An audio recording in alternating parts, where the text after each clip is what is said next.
Lawrence, you're saying it's more like Thomond Park weather down there. You think a Thomond Park man should be on the field running O'Gara, perhaps? I think, Sexton hasn't had much game time in the last few matches, but he'll give him a little bit longer. But as I say, I wouldn't be surprised if the rain keeps coming down, if O'Gara's not brought on. OK, well, it looks like they're ready to go. Let's rejoin our commentary team of Alan Quinlan and Simon Ward. Well, you can hear the angst in the voice of Mr. Doyle. Has he got cause for concern, or is that try making the difference to the way that Ireland are going to play in this second half? I don't think he should be that concerned. I think conditions are difficult. I'm pretty pleased the way they've played, bar the handling errors. There's been a few bad mistakes, handling errors, but there's not a lot more they could do. The USA are coming off the line really quickly and putting a lot of pressure on Ireland, and hopefully in this half now they can get some tries on the board. You saw Italy and Australia there was 6-all at half-time, and the Aussies went on to score a lot of tries. Well, that's what the Irish will be hoping in the second half, as Sexton finds a massive touch finder to move Ireland immediately into the opposition half. Of course, we talk about the matchups on the pitch. We can remember both coaches know each other so well. Declan Kidney was the assistant coach to Eddie O'Sullivan, although as the one member of the Irish journalist fraternity said, it was an arranged marriage, and it finished just after the Rugby World Cup in 2003. So they do know each other well, and tactically they will be pulling the strings from the stands to negate what the other's doing. Absolutely, they both know each other very well, and they have different strengths, and they both had a lot of success with Declan with Munster in Ireland and Eddie with Ireland. He's very good return as Irish coach, and he's well regarded, by a lot of the players out there who've had success under Eddie O'Sullivan. Of course, the big disappointment was the World Cup in 2007. That was the one that probably hurts Eddie the most. But if you take that shadow away, you look at the 3 Triple Crowns, you look at, he took Ireland to world number 3 in the IRB rankings. Yeah, it was a very strong period in Irish rugby, a golden era, if you like, and winning Triple Crowns and Grand Slams is something that we weren't used to, and you have to give him credit for that. Pause. Engage.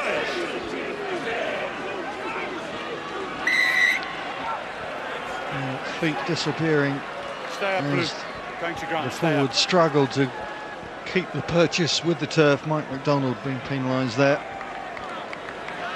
This is what Ireland need, is get an early score on the board and try and rack up a few penalties, push the score up a little bit, and keep wearing the USA team down, and hopefully the tries will come then for them. We've spoken about Ireland playing against Australia next weekend, but you've got to remember the USA are playing against Russia here on Thursday, so maybe there's half a mind that's already looking to that one, which is their World Cup final. Yeah, that's the big one they want to win. That's the game they believe they can win, but I suppose it's unfair in the second-tier teams, which USA are. They're ranked second-tier, so it's unfortunate they have a game in 4 days, and it's a big ask for these guys, especially they're not all full-time players. Well, Jonathan Sexton certainly is a full-time player, and now it's entrusted to him to get the scoring going in this second half. The rain has stopped for now, but the breeze is gusty at best.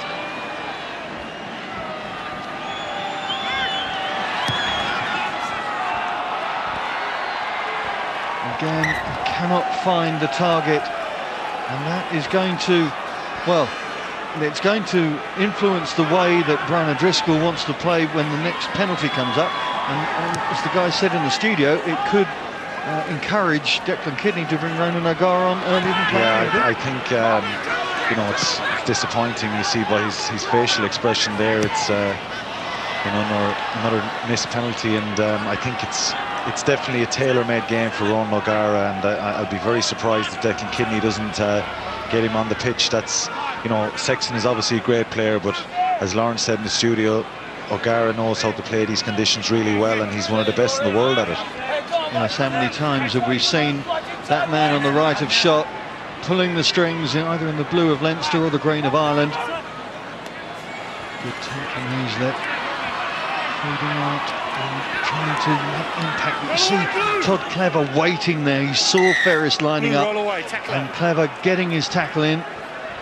Albeit, Tackler, roll away. how does he roll away? I never it's- understand that one when you're pinioned to the floor. Yeah, it's very difficult to get out of there. He's a pretty physical, abrasive guy, Clever, and a very, very good player.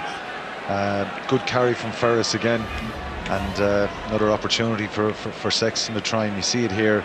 He's wrapped up in the tackle, pulls him down, and very difficult for him to get out of there. You know, you could argue that the referee could give a scrum there because it's, you know, but the rules state that you have to make an effort to roll away, and he's blocking the ball from coming back there, so it's you know, it's a penalty in the law book. Well, that's all that counts. But what counts now is the direction of this penalty attempt from John Sexton. Heather just getting some attention in the foreground. Put Sexton in the zone, in focus, and looking to send this ball straight through those sticks. Again, pulls it to the left. And, well, you can see on the faces of those Irish fans. That's you know, unfortunately another poor miss from Johnny Sexton. He'll be really, really disappointed in himself. That was a much easier kick, and another 3 points goes a-begging for Ireland. Suniola with the restart. O'Connell had a good, powerful, potent first half, as did that man Stephen Ferris. Good to see him back on the park. Had to cope with more than his fair share of injuries over the last few years.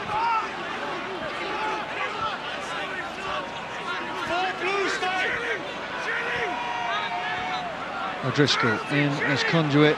Keith Earls waiting for the pass. It's not a particularly good pass. Earls does very well to pick it up on the half volley.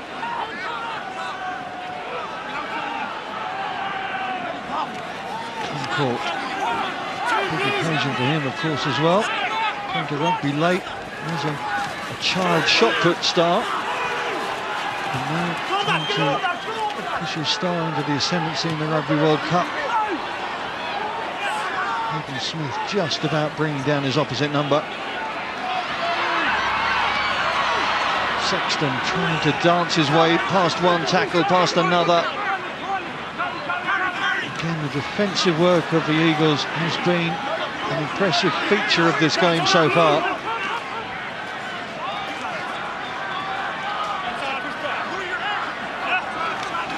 Ferris. So dynamic with the ball in the hand, Ferris. He's made some great carries and some great pick and goals there. 17 stone in that 6'4" frame. When he gets going, he is very difficult to stop. Jennings coming out to do the dog and make sure that ball is back for Mike Ross, but he's going nowhere fast. Look at the pressure that the Eagles are putting on the ball carrier. No matter whether they can hold their discipline under duress, the Eagles now. Looks like they may have turned it over. That's even better. Ball out to Andrew Suniola. Well, I'm not sure who got that ball back for the USA, but that is efficient, effective work. Third one is 3, green entry. They're really, you know, they're really getting stuck into Ireland at the breakdown. They're counter-rucking all the time. O'Connell has given out to the referee there. But they're very, very strong, powerful guys. And if you're not right, if you don't get down a good low body position, you're going to be driven off. Conor Murray a little bit slow there. You know, Emmerich coming straight through the middle of the ruck, and the referee says it's okay. So it's a very good turnover for the USA. The USA have certainly enjoyed their time in this country thus far. They were staying in Wanganui when they had their official cap-giving ceremony. They had to row their own Maori boat, the Mara, into what was a rapturous reception on the dock. The Irish, by contrast, well, they had a training camp in the foothills of the Remarkables mountain range, overlooking the stunning ski resort of Queenstown in the southwest of the South Island, and they went up to what they call the Skyline, which I can vouch from personal experience has got quite sensational views. It all really captures how this country has taken this tournament by the scruff of the neck and made it their own. 3. Again looking for that box kick. Tommy Bowe anticipating it. Offloading to Jordan Murphy, but it's not a pass he would have appreciated with Andrew Suniola breathing down his neck. Darcy pulling that one out from above his head and trying to find a way through the massed ranks of the Eagles' defence. Again, just that slip from Sexton. The bounce may well work out, or it's going to fall for Blaine Scully. Scully sidling through 2. Murray gets his tackle in.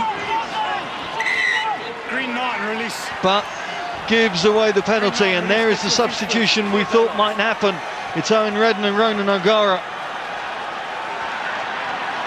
Not up to 50 minutes yet, but I think Declan Kidney has probably seen enough.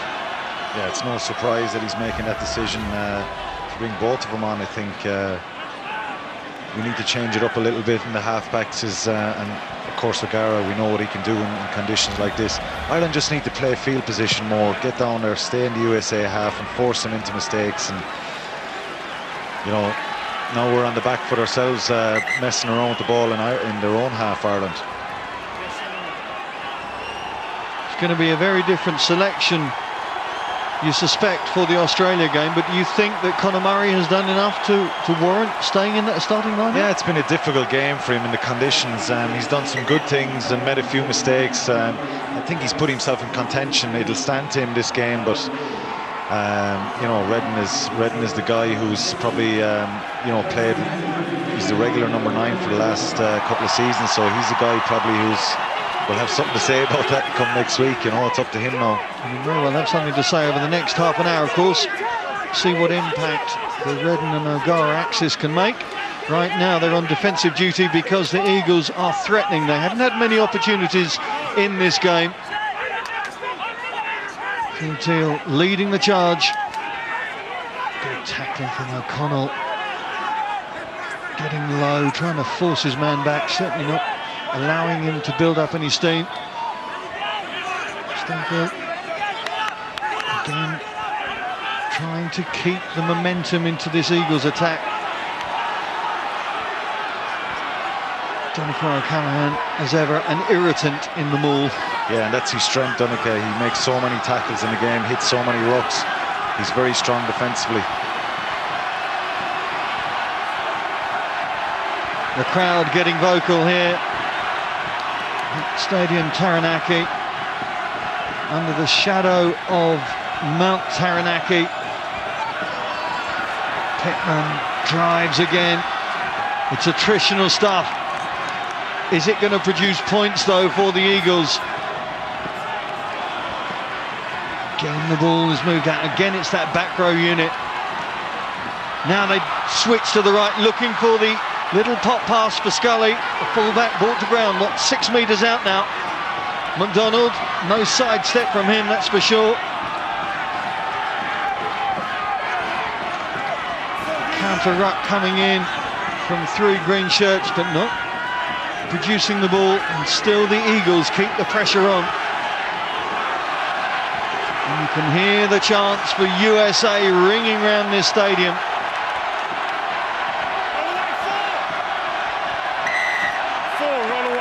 It's O'Callaghan who's penalised. It's very patient play out of the USA, and they're doing what Ireland did to them in the first half. It's some great pick and goes there. Ireland's defence was pretty strong, but their ball retention there was very good from the USA, and that'll please Eddie there and his forwards coach as well. And Dave Hodges, who was captain the last time these two met, now the forwards coach for the USA. And you can hear the forwards talking amongst themselves. Excellent work, good concentration. Not trying to live in a different world of spinning the ball wide or even bringing the wingers in. I don't think we've seen Ngwenya there in the Stars and Stripes scrum cap in open play yet through the course of this match so far. I don't think he's touched the ball once or twice, but not in open space. So it's that type of game. It's lost its flow a bit. It's forward orientated, and certainly the USA are putting it up to the Irish pack now, and they have a great chance here to get on the board. James Patterson with 3 points for the Eagles, and they are on the board. And the celebrations in the stands for the Minnows in this contest.